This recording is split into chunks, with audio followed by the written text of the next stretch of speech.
Well, the Warriors season may be in peril, so we brought in the big guns to talk about it on this episode. We've got Sean Johnson. Sean, what's going on with our team, bro? I'll be back.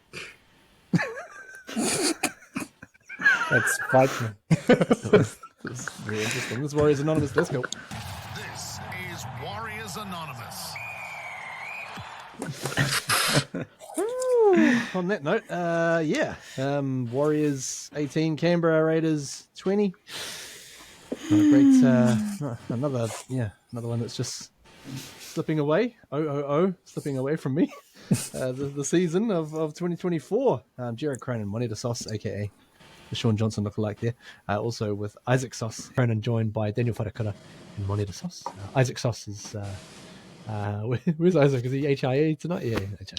And Daniel Wharakura joining you for this episode to break it all down and hopefully not break down too much, although that intro is probably less than promising, to be fair. Nice. In the lead up to this game, we had the news that Tohu Harris, he was listed as being, an undisclosed return date, which always gets me a little bit worried when I see those kind of injury designations. And in the end, he's been shelved. He's been parked for the rest of the season. Pretty wise sort of move, I think, given how he's been tracking. So good for him to get a rest and maybe come back next year, back to his normal sort of self. Surgery, was it? Thumb surgery? Something like that? Something like that, yeah. Thumb surgery, knee, shoulder. He's probably just had about 35 hours under the scalpel. And wrapped him up. Fix them all up. How mummified is going to look this year. One more season, bro. Yeah, it's going to look like a character from Scooby-Doo or some shit. Yeah. Is that calling out underneath it all? Help me. Now, boys, I'm actually wondering, we've also got Rocco Berry is an undisclosed return date. All right. Cool. And also Luke Metcalf, who has been listed as late season. And I would suggest the season's getting pretty late for us at this point. Are we thinking either of those guys or anyone else could be potentially, set for the rest of the year? What are you thinking? We're hearing Metcalf and SJ are running and doing some opposed sessions at the moment. So that was the chat last week. They were back into not necessarily physical stuff, but they're getting amongst it. But I haven't heard much about Rocco. He's probably done. Yeah. So, yeah. I think it might be heading that way. Which is interesting to see. Guys, we had another... Speaking of injuries, I don't know about you, but I kind of got to the point on Friday where I kind of met my critical mass for 2024. I just broke down. I saw... after Tuopiki had gone off, and I saw Roger getting his boots sort of taped up and him limping around. I was just like, fucking hell, man. Like, how much of this can we take? In the end, Roger battled through it and played pretty well. What I want to ask, I'm starting to wonder, in terms of a durability perspective, are we better to put Roger at fullback? Because he seems to end up just gravitating back there through injuries or guys getting injured during games. Isaac, what is your thought on maybe just changing our thinking a little bit, especially for when Chance does come back, and just try and save a little bit of an injury toll on him, perhaps, by chucking him at centre? Are we going to be saving him an injury toll at centre? Because our centre seem to be going down like flies anyway. We're just going to put him in a spot where he's just going to get injured again. I don't know, but RTS did show a lot in the game, and he does offer us something different. To CNK. I've got no qualms with either RTS or CNK being at the back. Happy with either. But if I had to choose with a gun to my head, I probably would go RTS, just because he just looks like more of a threat. And CNK is just, he's got the skill level to play anywhere where I don't think RTS has probably got that same sort of that skill set as CNK.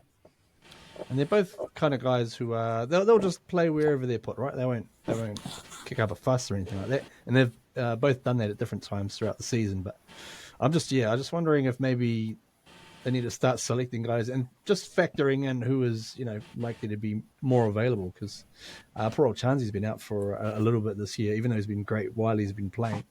But we have had issues. Well, the latest issue was goal kicking, I guess.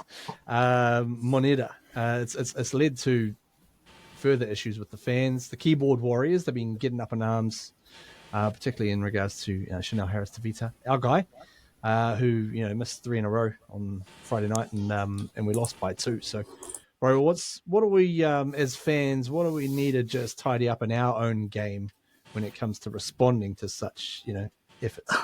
It's only a game. At the end of the day, I think that's what we've got to remember.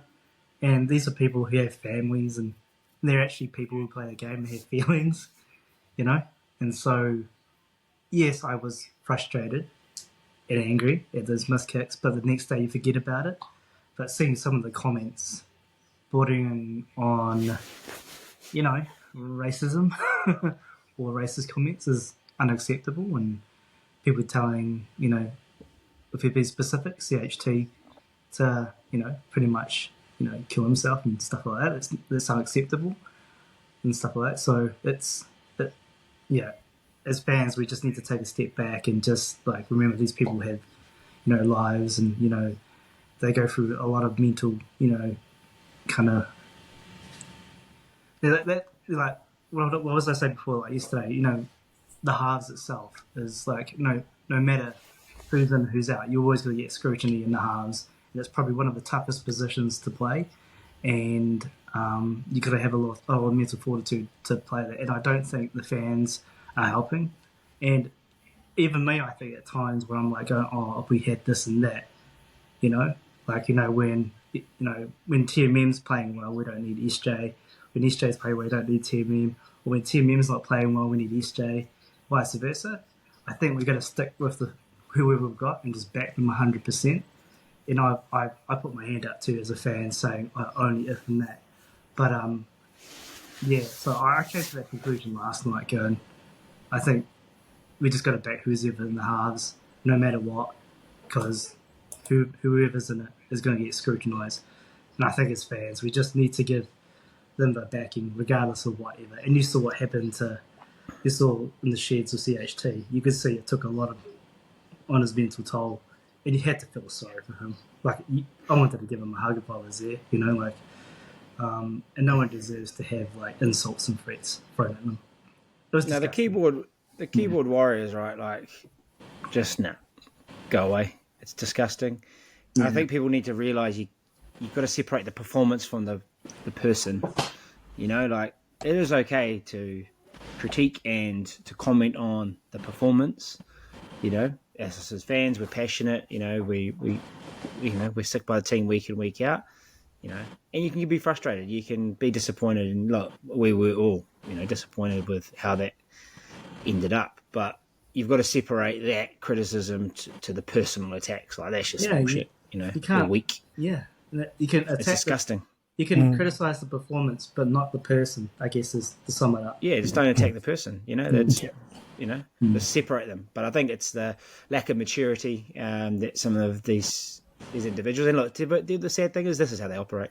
They talk like this, they act like this, and they just have behind a profile, and they can send messages off, and they think they're awesome. But yeah, if you're doing that, jog on. You're a fuckwit.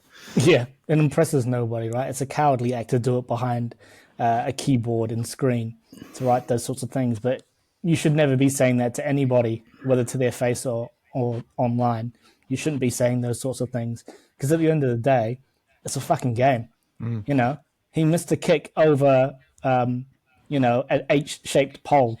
Sure, it might have cost us the game, but does he deserve to die? Not really, no. Does he deserve to be called, a whole lot of racist names? No, he doesn't. And, if you're going to do stuff like that, take a step back, consider what your priorities are, maybe have a good hard look at yourself and see what really matters. Because if you're going to think that somebody needs to die for that, no. You're not wanted as a fan. And I hope you're not, anyone that's out there listening to this podcast, if you like that, no offense, you can go away too, because we don't need you. Yeah, fair call. Because, obviously in recent weeks, Sean's been coughing it. And I have seen a lot of on the flip side, also been a lot of supporting sort of posts from people. Yeah, that's been good.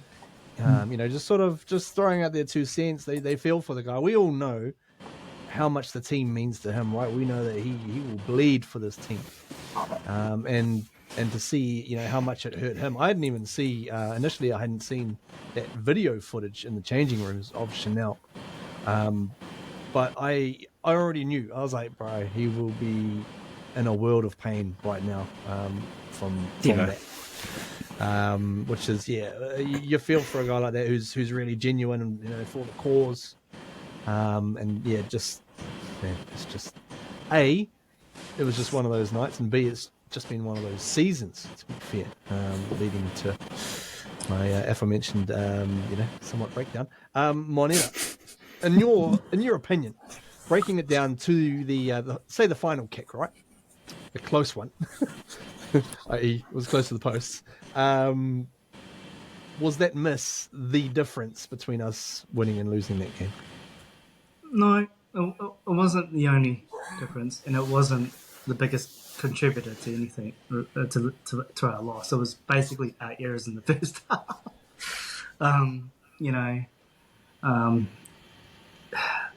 Tane, DWZ, RTS dropping the ball at the back.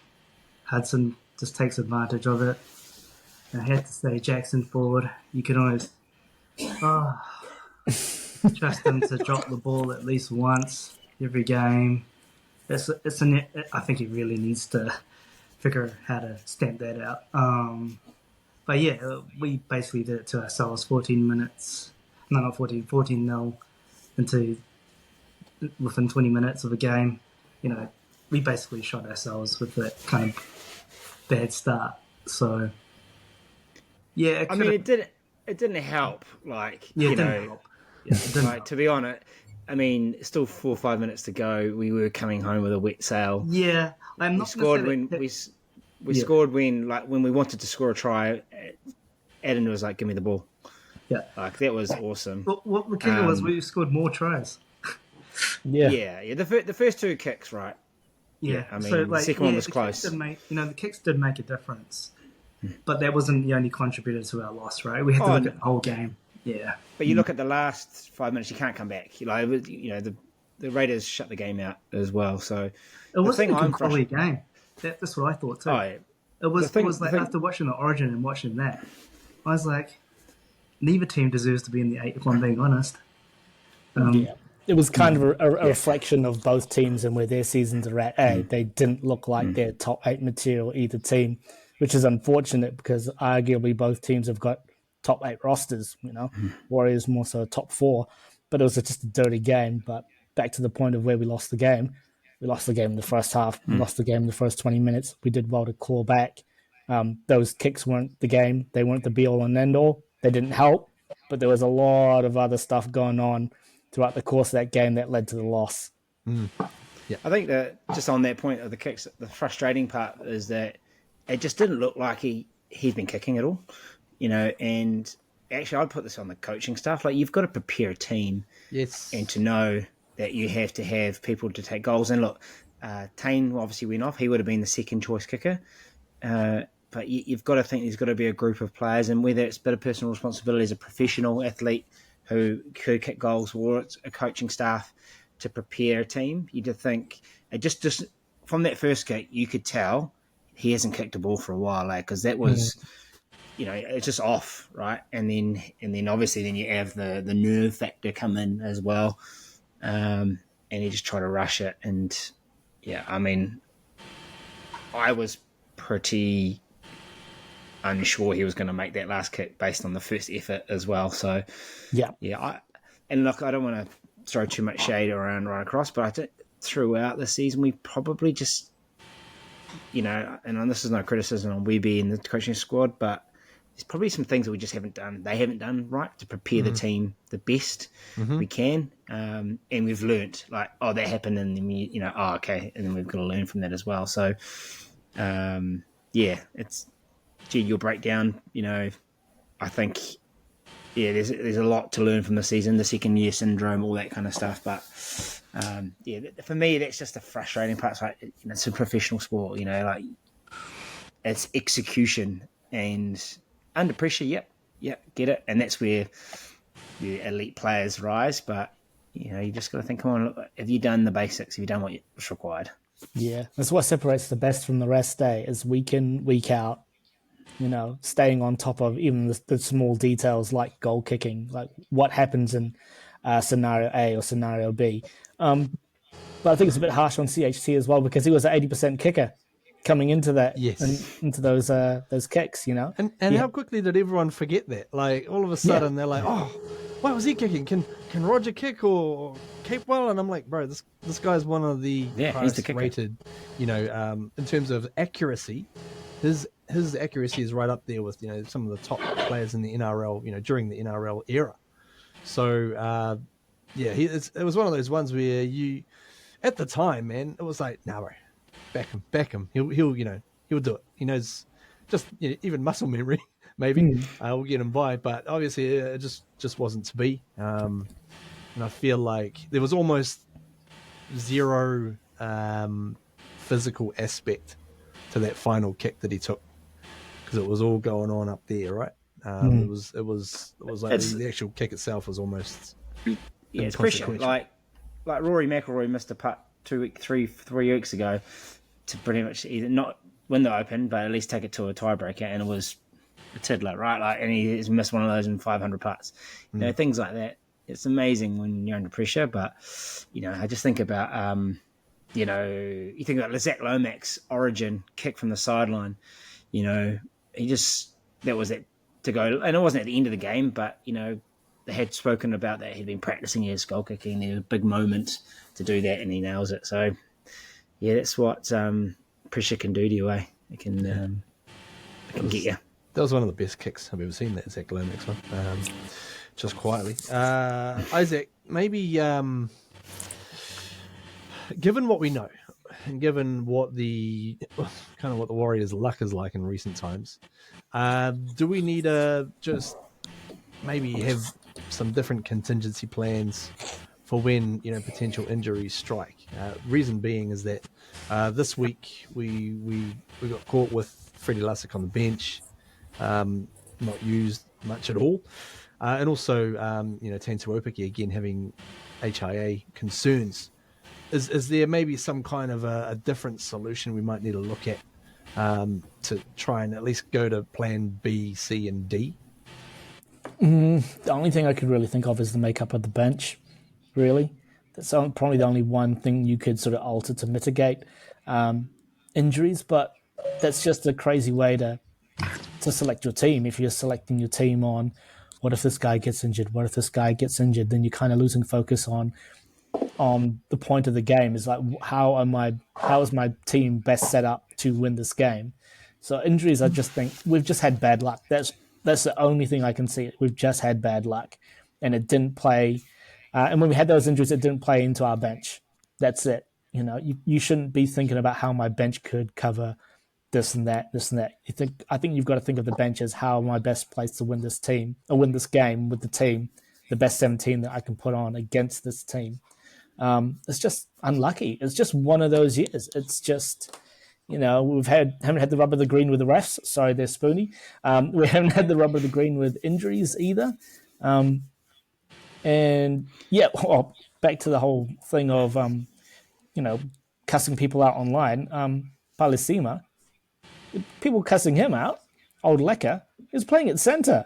Get a grip. Yeah. I mean, did we even I felt like we might have erred on that. Like, I know we've got our set sort of plan, but again, for another week we've chucked Lecker out into the centres again. I was like, could we not have put maybe Nikore out there? Because he was actually, looking back at that first 20 minutes, man. I was watching what he was doing around the ruck and that, and on defense, and I was like, bro, he was costly. He was really costly. Nikore.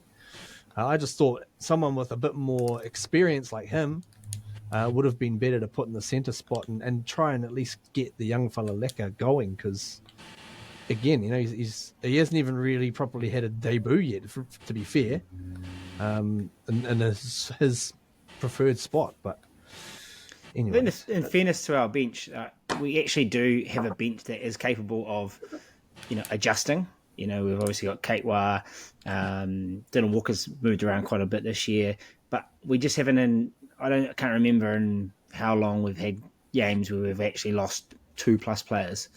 The last week was the week before was 3 players. It's very uncommon to lose that many, and to lose that many outside backs. We lost 3 last week. We lost 2 weeks ago, and we lost 2 this week.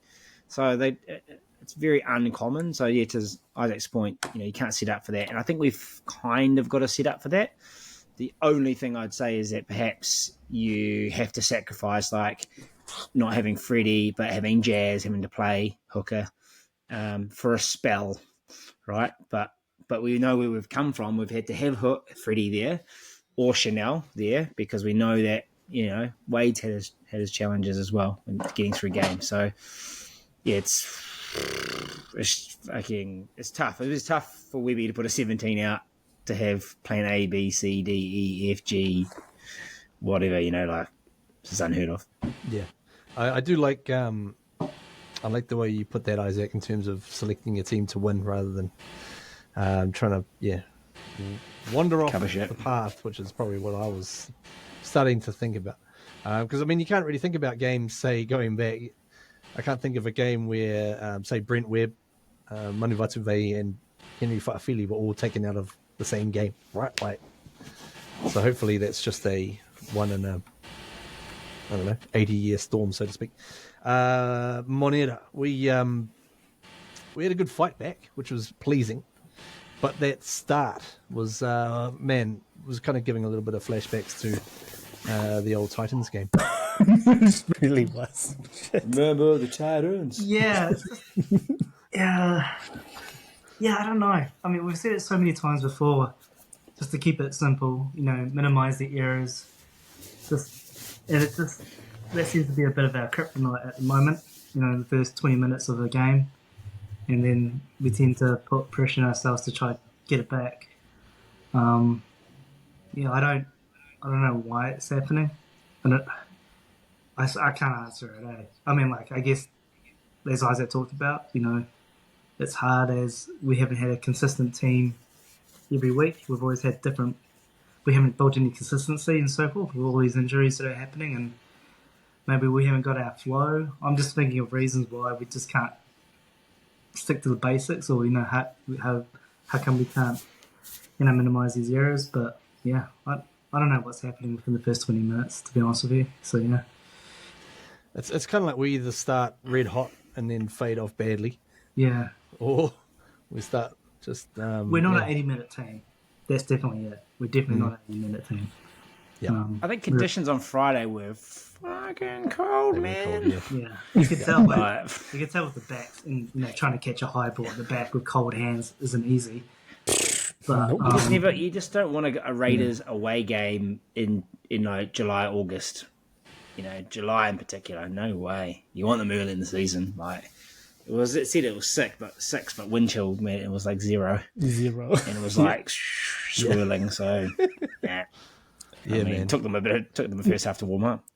Yeah, exactly. And I called it on Teams List Tuesday. That didn't happen, unfortunately. Because of the outage. Because of the CrowdStrike outage.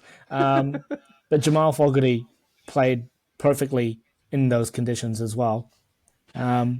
Cold, swirling conditions.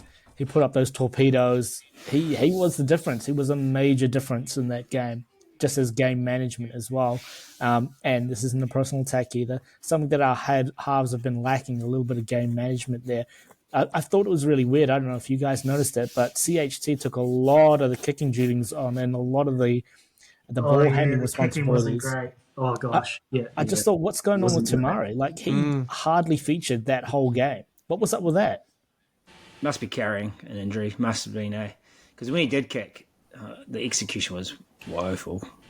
No, there was a lot of 7 tackle kicks that he created, so it wasn't good. And low cross bomb things. Yeah, the kicking game is not good. Go anywhere. Yeah, maybe one of the old pigs from the hunting might have been slightly too heavy or something. I don't know. Rolled his Brought his leg. Daniel, there were a few bright spots. I thought Dylan Walker was fantastic. Yep. Ali Leatawa getting bumped over to, he started at right centre and ended up playing left wing. Ended up doing a pretty solid job out there.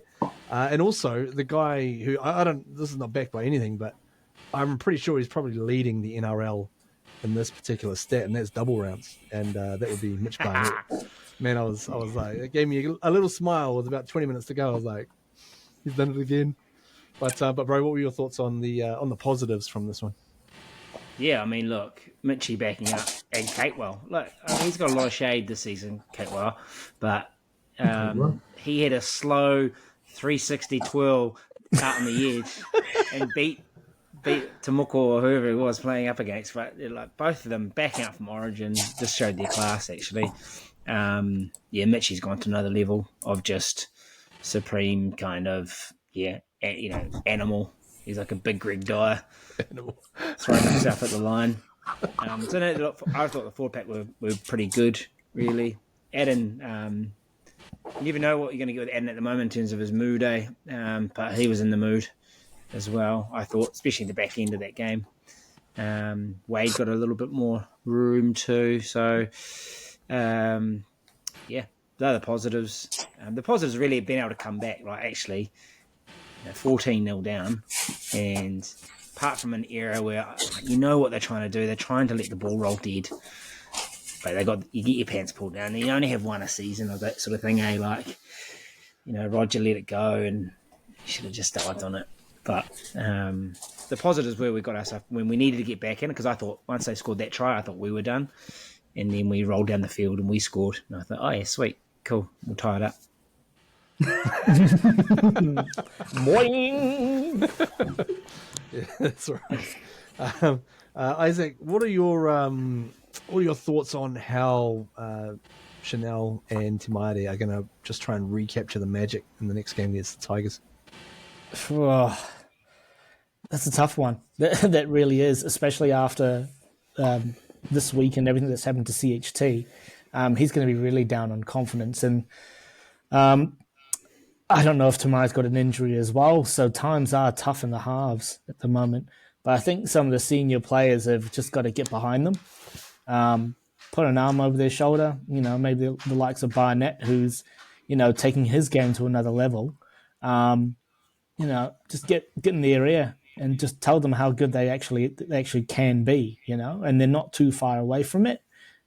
Players are allowed to have good and bad games, but I think CHT and Timai are going to have to spend a little bit more time together just to build some cohesion and build some magic between the two of them. They've had it. We've seen glimpses of it in the season, but there's a lot of things sort of conspiring against them at the moment. So I think they've kind of gone away from. Yeah. They've gone away from what they were doing, and when they go back to that little spell when they first started, they were playing quite simple, and we, obviously, we were losing games, and we're 40 was dropping balls, and their timing wasn't there. SJ hadn't been around, and he couldn't train with the team, and you could tell that the timing was out, and we're probably trying to be a bit expansive, but I kind of feel what we did last time in that probably that golden period of the season where we beat the Panthers and the Dolphins, with the reserve grade team, with a cup team, pretty much. But they just played quite short. They played runners, big guys to the line, and they just played sort of eyes up stuff. But I think they're trying to evolve a bit more, and they've just started to run into car parks again, in cul-de-sacs. They're not engaging the line. That's what I thought. It started to look we started to look predictable again with the attacks in the first 20. That kind of set up play. And again, to your point, we didn't play maybe a bit more heads up football, we just you had someone like Leka out wide, and you just couldn't find a play to put him 1-on-1 with someone. He's a fucking beast. And when they had an offload, they created space and stuff like that, and we hardly do offloads. It's okay, you can't build that into the game, but I think we just looked a bit pedestrian. Yeah. I mean, there was a couple of tries there that were pretty well set up by our backline play. I think there was one in particular where we skinned them and made it look really easy. I don't think they looked really good, the halves, in the first 20 minutes because no one did. We were just getting steamrolled. And that's not really too much of their fault because our forwards weren't stepping up and they were allowing the Canberra forwards to do what they're really good at if you let them, which is bend their line and get a quick play of the ball. I mean, the way Tom Starling was running from dummy half, that shouldn't be able to happen. He's a third tier hooker, but he was allowed to run just because they got good front foot ball. So a lot of the talk around the halves, maybe in that first 20 or 30 minutes is, well, they didn't really get many chances because we weren't getting good front foot ball either. I guess more so in the second half, maybe the first 20 minutes of that second half, the halves looked a little bit, like they were missing something, no cohesion. I think old mate Cougar Gronk said it. Hey, like they got to engage the line. Like you've got to look like you're a running threat as well. And that's normally CHT's game, eh? I mean, he tried to in parts, but I don't know. I just think go back to simplify it, man. Like you just look a lot better when you're running big guys into gaps, and and that looked really good. And we did it like actually. When was the last time we saw that sort of play to add in to bundle over? Like that was all we did back end of last year, and all we did the start of the year is find Adam 1-on-1 or at least kind of close to the line. We've kind of went away from that sort of play as well. And I was just wondered whether only Tohu could really sort of unleash him. But I think we just need to simplify it, man. Just don't overcomplicate it. And I think one thing that gets lost on the whole, the 3 missed kicks thing. For mine, I've checked the replay, and we actually had 3 missed tries as well. We had 2 in the first half, 1 in the second half. They were kind of half chances. However, we had the ball in our hands, and if we can catch it and put it down, it's a try. That's about as clear as you can get. So Chanel had one where Pompey got the offload back into him, and he called for it. He wasn't caught unawares. He called for it and just shelled it. One that possibly annoyed me the most was the one where Timaine Martin put a kick in for Dallin in the first half. And Dallin was over the try line, and he got position on the ball, and he tried to knock it back, tried to bat it back, and I was like, just catch the ball, man. And then there was that Mitch Barnett one, which was happening pretty quickly, sure. But again, I was just looking at those, I was like, man, those are 3 tries we left out there.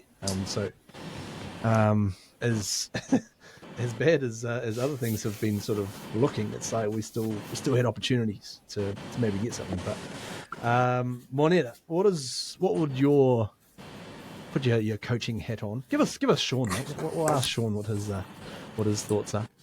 Sean, what is the big focus for the team going up against the Tiggies next week? He just said that. He'll talk to me. I love you too. Love you, Sean. I think to Isaac's point, it's about just spending a lot of time together, really. Just making sure they have the combination set up in regards to the halves. Like you and Sean. Yeah. What a combination. Just like me now. And just getting those calls and just win and the time to execute those plays and so forth. And obviously the kicking game probably needs a bit more practice and developing. That did cost us a few kind of opportunities for possession and stuff like that. So I think they'll keep it simple and just focus on trying to get the kicking game right and just really build that cohesion in terms of the combination. But please just improve the kicking game. And defending them as well, he's average. Yeah, I think every week I'm like, there was one clip of when I think Tamati kicked a kick into the goal and they just caught it and sent it, and you can see Webster for the first time I saw go, oh, fuck. It was just a simple. It was a bad kick. Always around it, and it just shot the camera to Webster. He's like, oh.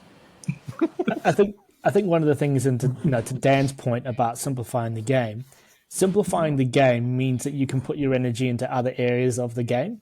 like those little 1%ers. I kind of feel like with the Warriors, last year we were all about those 1%ers. We were just doing it better than every other team. We were able to grind teams out or able to put ourselves in a position where we just completely stomp them, you know? This year, I feel like the 1%ers, bar a few players in the team, have sort of disappeared. Like, to Dan's point about Adam, you don't know what sort of mood he's going to be in. But on the flip side, you've got Barney, who's not a state of origin player. You know what you're going to get every single week, and he does the 1%ers so well. I mean, he bombed that try. I don't want to say bomb because it was pretty tough, but the fact that he put himself in that position, that's a 1% play. But simplifying the game might allow us to, have Webby talk to the team, just concentrate on good kick chase, good, hit and stick tackles, running good lines. Just keep it really straightforward, but go the extra yard when you do it. I'm going to add in an extra play. I know that my coaching philosophy so far has revolved around the double round. I'm going to keep that in. I'll leave that as a staple. I'm going to add in another staple for my focus, and that's just defend your kicks. Defend your kicks or look like dicks. There, that's it. Like that. So those are my two. Those are my two ones. Just to add in on top of those great suggestions. Daniel, you've been looking at other results. You've been looking at the table and the permutations. It's getting mathematical now. What do we need? What needs to happen for us to be able to crack a top 8 spot? Gosh, 3 teams to go with salary cap and deduct points. Look, to be honest, I mean this is the most competitive NRL season I think so far that I can remember. Like in terms of, obviously I think the top 2-3 clubs kind of emerging, right? But there's a bunch of teams between, we're at the bottom end in that consideration, right? That there's just so much kind of vying, and people go on runs, teams go on runs, but no, I mean, we could win all our games from here on in and still not make the 8. So I think that's one of the issues that's kind of partially out of our control.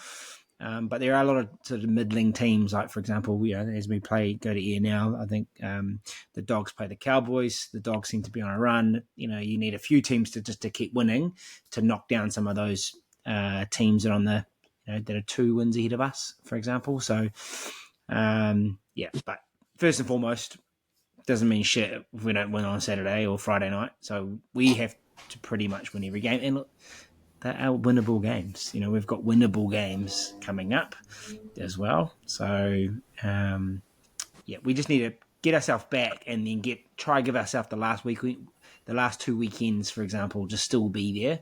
We know we've got the bye last round, so you've kind of banked that anyway. I mean, if we can keep it to the second to last weekend, happy days. But it means going on a run of, 5 wins? Yeah, easy. Point stiff as well. In a tightly contested field like this, point stiff will mean everything too. So, the Warriors have got a good run. They're going to have to stomp some teams in the weeks to come. They really have to stomp them to improve the points differential. If you're looking at it from a points differential point of view, the last 2 games have been 2 beautiful losses. We've lost 2 games by a total of 3 points. So, the last 3 games we've lost by 64 points. If you look at it that way. I don't remember the game. Increase the sample size by 1 game and it blows your ass out. There's an outage on my memory of that game. Crowd strike, eh? Thank you, crowd strike. Oh dear. Boys, it's been fun. Any last words before we jump out of here? If we lose to the Tigers, I'm not doing this podcast the rest of the year. I want to hear what Shawnee's got to say. Oh, he's going to talk to himself. Oh, Sean. You back, brother? Are you going to play next week? Yeah, bro. Maybe I'm thing with Metcalf at the moment, and I should be back one time or maybe a couple of games in. So don't give up, boys. Yeah, bro. Monday. He's got a new podcast here, isn't he? Oh, Sean Johnson. So Play on. possibly going to sue us for that last little section there, but that's right. Teams Day coming at you on Tuesday. All going well. Well, technical issues, if they pan out, we'll be fine. Also, next gen highlights to come as well from Jersey Flag, and we'll be back on the New South Wales Cup stuff next week. So, big week ahead, lads. Friday night, here we come. Warriors v Tigers in the NRL. And let's just win 5 straight. Easy yes. My name is Jared Cronin. On behalf of Monty the Sauce, Isaac Sauce, and Daniel Wharekura, this has been Warriors Anonymous. Don't forget to like and subscribe. Also, thank you for Sean Johnson for appearing. That's All good, bro. much appreciated. We'll catch you next time. Peace. La cucaracha ya no puede caminar.